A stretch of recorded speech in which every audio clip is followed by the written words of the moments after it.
In the aftermath of the American Civil War, the South was a land stitched together by railways and steel, driven forward by sweat, labor, and the will of freed men searching for new meaning in a country that had long denied them freedom. Among the wandering workers, legends sprouted like wildflowers, none so mighty as the one of John Henry, a man whose name was whispered in every campfire tale, in every hammer swing echoing through the mountains. Some said he was born in a thunderstorm, his first cries louder than the roar of the sky, with fists clenched so tight around invisible hammers that midwives stepped back in awe. Others claimed he had been a slave who broke his chains not just physically, but spiritually, carving a path through oppression with nothing more than will and muscle.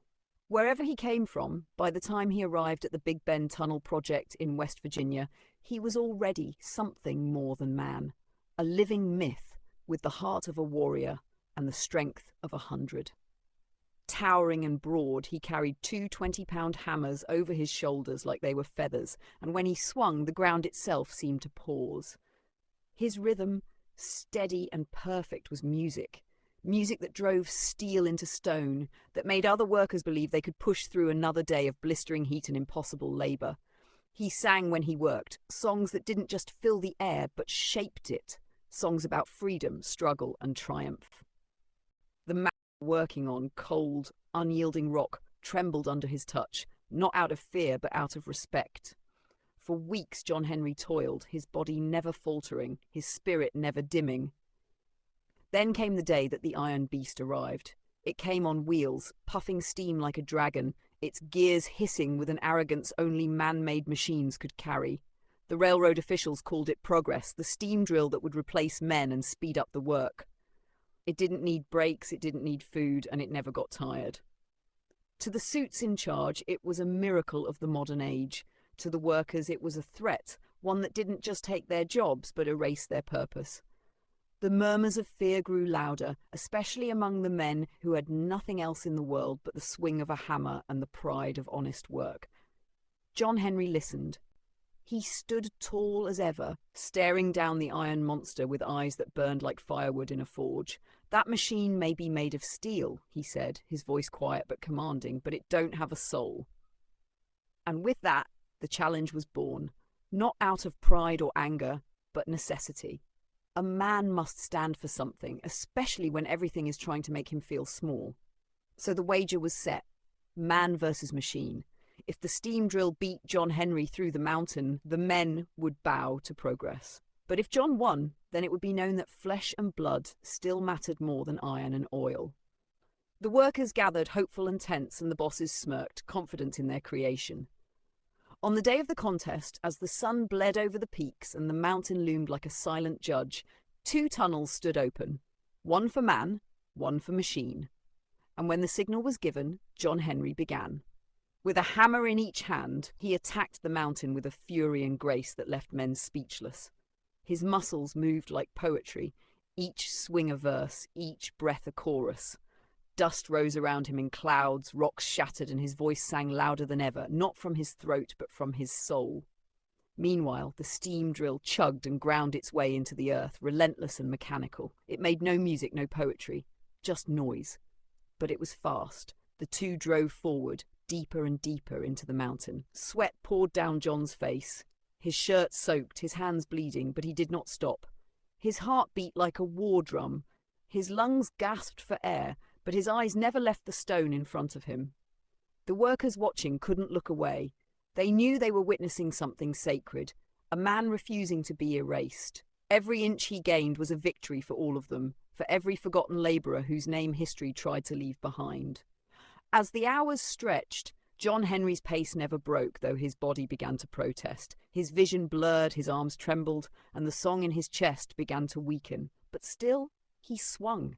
He had to, because if he stopped, the machine wouldn't just win. It would mean that all men could be replaced, their worth measured in gears and fuel instead of spirit and fire. He pushed further into the mountain than any man had ever dared, the tunnel growing darker, the air thinner. And then finally, a sound.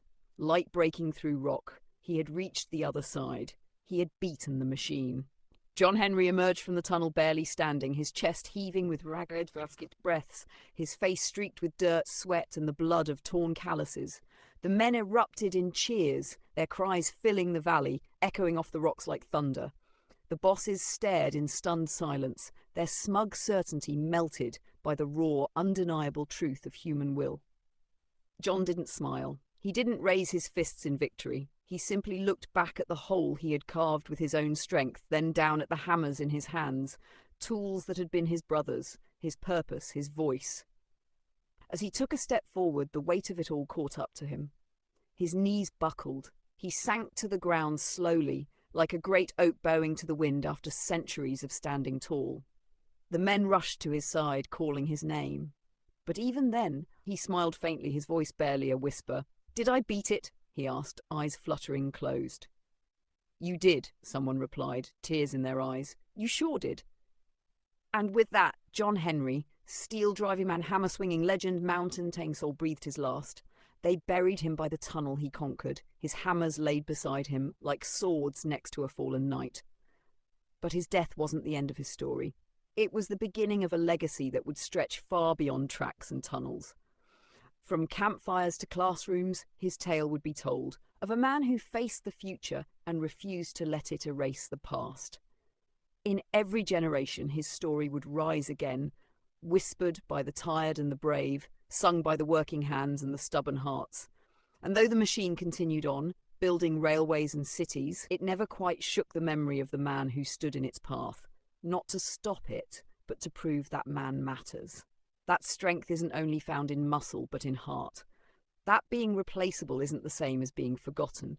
And so, long after the Big Bend Tunnel became just another path carved into the earth, people still spoke his name, John Henry, the man who swung hammers until his soul gave out, who turned a mountain into a monument. They say if you press your ear against the rock walls, you can hear the echo of his hammer still steady and sure, keeping time like a heartbeat. They say the wind sings his work song. And every time a train rattles down a track, slicing across the land he helped shape, it carries with it a piece of the man who once stood taller than a mountain. For John Henry was never just a man. He was a symbol of the fight to matter, of the belief that even when machines come to replace us, nothing can outshine the soul of a man who knows who he is and why he must never give in. And so the story lives on, not just in words, but in every act of resistance. Every moment someone chooses heart over convenience, grit over ease, humanity over automation.